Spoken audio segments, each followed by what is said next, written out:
Nginibingelele nonke ababukeli be-Blaqlife TV, ngiphinde nginamukele kuhlelo esibiza ngokuthi sikhipha izimfihlo. Igama lami-ke ngikuStufuza Dlangamandla Zulu, umngwenyenkomo Savukazi, umvuleni intokazi yazalwa uMamkhize. So today sihleli noma ozosichazela kabanzi ukuthi uxakwe yini emoyeni wakhe nasemphefumulweni wakhe, into ezimthumela ekhaya. Sawubona. Yebo sawubona ngani. Kunjani? Ngiyaphila mntanami njani? Ngiyaphila nami. Ubuya kuphi? Ngiphuma kaMhlaba yalingana mntanami. Oh okay. So ubekwa yini lekhaya mkhandi? Ingane yami ngibekwa into engihluphayo enhlizweni yami, enginesandla sokushona komyeni wami. Imfihlo nje efuna ukuthi ngiyikhiphe leyo, ngiyibeke ubala phambi kwabantu abana bami. Ukuthi uyise wababa akekho nje ngenxa yami. Kwenzakalani? Uyise wabo utheme esebenza la eThekwini, ubengahlali ekhaya esebenza la eThekwini. Ngokuthi athi ufuna ukuthatha omunye umfazi wesibili, ingane kunami. Ngabona ukuthi le ngane le izodla imali zakhe. Bese nesikhathi singakanani indawonye nobaba? Bese side kakhulu kusukela nje emntombini bami. Yena umuntu wami oqala nje engashada naye. Buselokhu uhleli nje naye. Bese lokho ngihleli nje naye. Shothi ningathi niminyaka emingaki nje indawonye? Iminyaka esinayo nje iminyaka engango 40 years kanje. Sina. Nase nishada nini? Sashada nje shuthi wangilobola eminyakeni emithathu kade sithandana naye. Wase yangilobola ke enyakweni wesine. So manje ukuphi ekhaya? Ekhaya lami leke eMangoza. Ubese nesikhathi singakanani ehambile ezosebenza la eThekwini? Bese umuntu nje obehlala eThekwini osebenzela eThekwini nje ahlale bese sidi isikhathi bengawena umuntu ovamela ukuya ekhaya konake. Shuthi bebanjwe ezona izingane lezi. Okay, so osithatha sibeke ukuhlanganisa kanjani ke no makoti lo omunye? Ungihlanganisa ngokuthi athi usefuna ukumthatha bomfazi wesibili. Nake nabonani buso nobuso naye? Asikaze sibonane. So umazi kanjani uthi mncane? Ngiyamazi ukuthi imncane ngokuthi ngangezwa ngabantu ahlala nabeduzana ukuthi uthandwa encane ingane leThekwini. Oh okay, buneyipayi shuthi kahle kahle. Yebo beneyipayi. Yebo. Okay, manje awubanga usalindele nokuthi ke at least kuba baza kubonise yena ke. Utheke mesefika ke sezongitshena ke yena nje face to face ukuthi ke yena ufuna ukuthatha umfazi wesibili. Ngabona ukuthi nje ngcono vele nje ngimfakele ushevu nje. Vele ngimbulala ukuze simswele sobabili. Manje lento ngiphethe kambi sengifuna ukuthi ngikhiphe ngixoxele izingane zami. Bangaka abantwana? Abantwana bami babili. Oh okay, and I'm sure sebekhulile manje. Sebekhulile manje. Ngokubazi kwakho abantwana bakho sekuzoba njani ubudlelwano phakathi kwakho nabo emasukuthi usubatshelile? Ingane yami kuzoba nzima kakhulu kona kuzoba lula ukuthi uyisaba naye nje ngenxa yami. Kuzoba nzima kakhulu. Ukhona osebenza ukubona? Abasebenzi bobabili. Oh okay. So ngaphandle nje kokuthi ubaba ubesefuna ukuthatha omunye umakoti, yini enye ebengakuphethe kahle ngoba angiboni mhlambe sengaba isizathu esibambekayo leso ngokuqinile ukuthi singaze okay umkhipha umphefumulo ngokuthi athi ufuna ukuthatha omunye.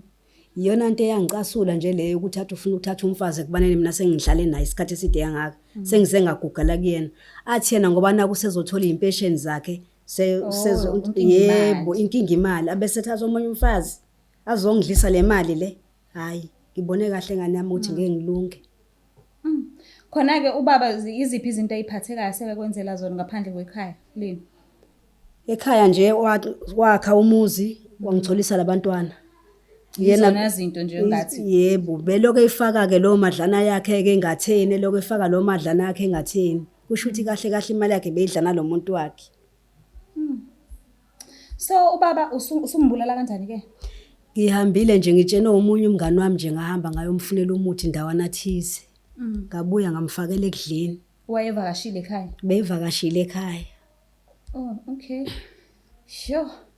So mayisethula ke phambi kwakho ke isinjani inhliziyo yakho? Ibe buhlungu kona ukumbona ukuthi usethulile ngempela. Nami ngikhalile njengabakhalayo. Wakhala nabakhalayo? Ngakhala nabakhalayo nami. Kwaphela umuntu uthulile phela. Bongakazi noma ubaba bese nazo yena izingane nosisi lo umuntu? Abengakazi wengane yami. So awazi noma nje mhlambe unomntwana na? Angazi noma unaye yini noma akanaye angazi. Yazi lento ngiphatha ngenhliziyo ebuhlungu namanje. So ufuna ukutshela bani ke phakathi kwezingane zakho ezimbili? Ngifuna ukutshela yena ubheka umuzi lokuthi hey Azangikhulumele naye udade wami impela ngoba manje angazi udade wami ungathi ulihlaza kakhulu ungcono lokumfana ngoba phela nani wangikhuluma naye. Ubuya ngazi ukuthi ngonina lokwentomazana ungathi ikona okuhlaza kakhulu. So njengoba ubaba besebenzele ekudeni abantwana bebehlezi benawo sonke isikhathi. Bebehlezi benawo. Belunjani uthando ngokubona kwakho abebenalo for ubaba wabo? Nabo bebemthanda ngoba kuyise wabo bazalayo kodwa nje bese bethi nje ubaba suthi sewumuntu nje osesilahlile ngoba sezwa kuthiwa unomuntu naye ngale eThekwini. Osho ukuthi nabo besebenakho lokho. Besebenako nako kumdinela. Kodwa hayi ukuthi bebengamthandi. Kodwa hayi ukuthi bebengamthandi phela bekumzali wabo. Okay. Sikuzama ukumthinta ke.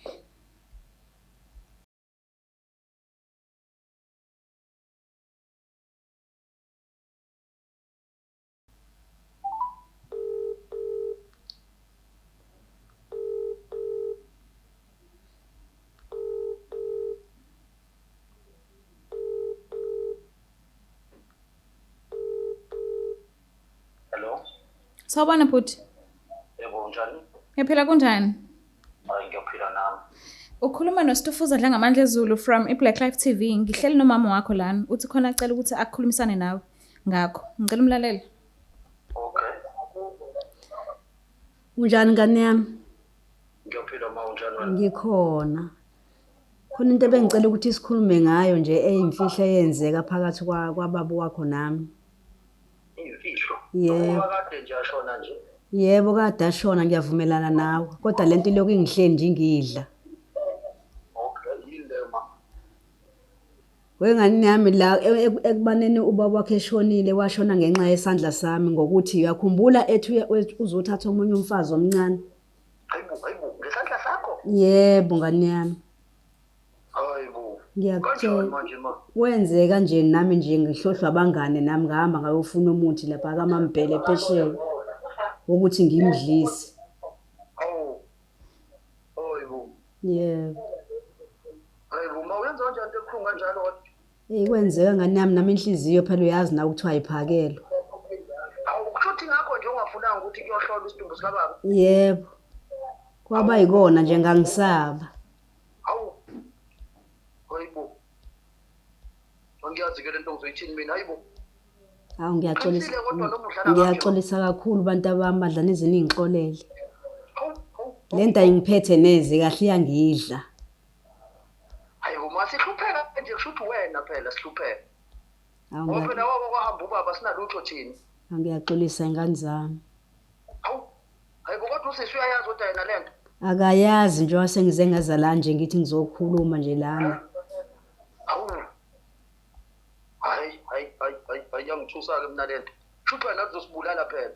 Hawu ngeke bantu abami yena nje wengihlukumezile nje kakhulu ngalento ayeyenza. Hayi ngishaqekile. Ngishaqekile. Ngishaqekile ngeke. Hawu ngicela uxolo bantu abami ningixolele. Hayi uyixolela kanjani kodwa into enje nama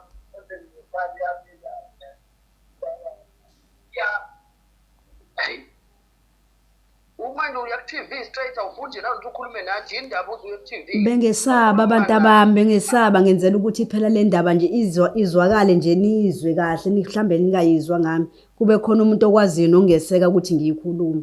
Lento phela iyona into encane lento lena inzima kakhulu. Hayibo. Phela umuzi wasekhaya ufana nento efile manje. Wahamba ubaba nje ayikho into elungayo. Awu kodwa abantu abami bengalahlwa yini ngizoba yini mina ke manje? Hayi. Njengoba ngihlezi ngikukhulumela kanjena kodwa ngoba phela usisi ukade nakho usisi ukuthi akubone ukuthi ngathi khona into errong la kuwena and ngihlezi ngikuphikela nsuku zonke. Hey angazi bantu abami engasaxolelwa yini ngempela ngicela uxolo. Wenzeka into embi kakhulu nami ngathatha ngenhliziyo nje. Wazi wabenza ubulwane kodwa wazi wabenza ubulwane.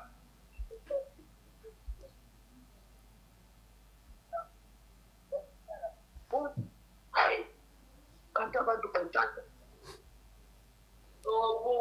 Awu ungixolisele kakhulu nakuyena untombi kayise bakwethu udade wena ungixolisele kakhulu kuyena.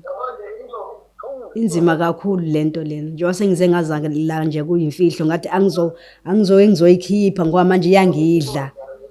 Hayi ngiphelelwa amazwi mina mangiphelelwa amazwi kodwa ngiphoxeke nje kakhulu.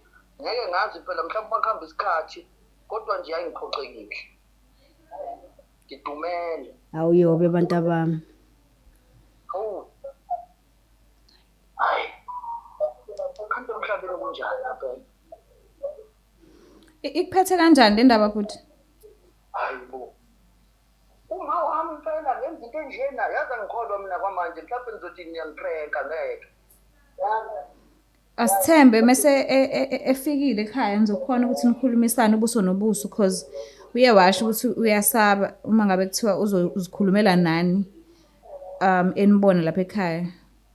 So ngiyacela nje nimuphe isikhathi nodlebe mase ebuyile lapha ekhaya nikwazi ukuthi nibonisane singadlula kanjani kuyona yonke lento le. Yadluleka kodwa into enjena.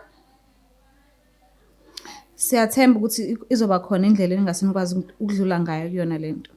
Siyaza kumnandi and kuyathusa. But mina sisebenzi nje even nanosisi wami asisebenzi and okubaba nje ashona izinto zethu nje azihambi kahle and manje ufuna ukungitshela ukuthi uma wami wonke wenza lento.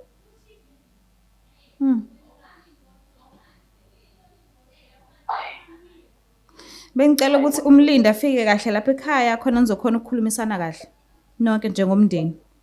Hayi kunzima. Ngiyabonga kakhulu ukuthi uthathe i-call yami. Ngiyabonga isikhathi sakho. Okay sisi wami. Ngiyabonga. Songibulala ingane. So uzizwa kanjani ke usukhulumile naye?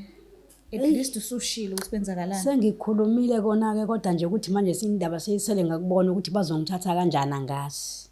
Kusuka manje kuya phambili. Angazi ngempela ukuthi bazongithatha kanjani. Kahle wagcaca wasina. Yebo ngasina mina. Yebo. Hayi sigcawini mina. Awusabanga ukuthi phela noma ngabe kuthiwa into uyenza uwedwa.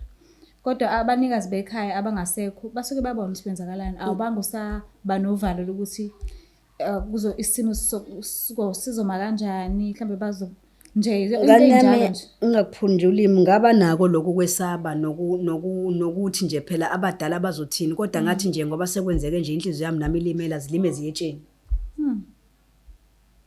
Angisithathe nje isinqumo kubo kanye. So lokho okay. Isizathu sokuqala sokuthi ubaba umkhipha umphefumulo sokuthi wayesefuna ukuthatha omunye. 2 ubale ukuthi wawubuka nje ukuthi imali ningase niyishare ekubeni wena uthanda ukuthi engayishare imali kade uhlale naye isikhathi side kangaka kuzoba khona umuntu ozoqhamuka manje. Yebo. So umbuzo wami uye kutheni ke imali ke isiyaphuma. Imali ayikazi iphume. Kuze kube manje. Lokho ihiqiza nje nayo kuthiwa ngilande ngenyanga ezayo. Ngenyanga ezayo kube inyanga ezayo angazi ukuthi ibambeni.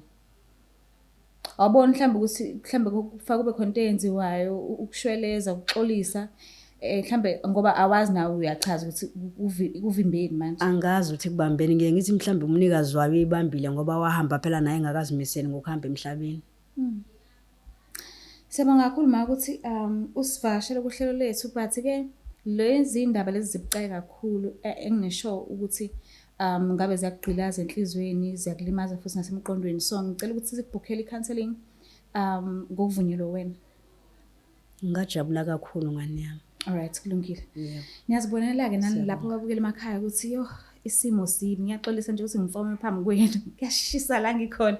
Kodwa ngicela ukuthi uma udinga usizo uxhumane nathi kulezo inamba lapho escreenini. Ungakhohlwa ukuthi usubscribe, ulike, ushare yonke indawo. Ngiyanithanda kakhulu. Bye.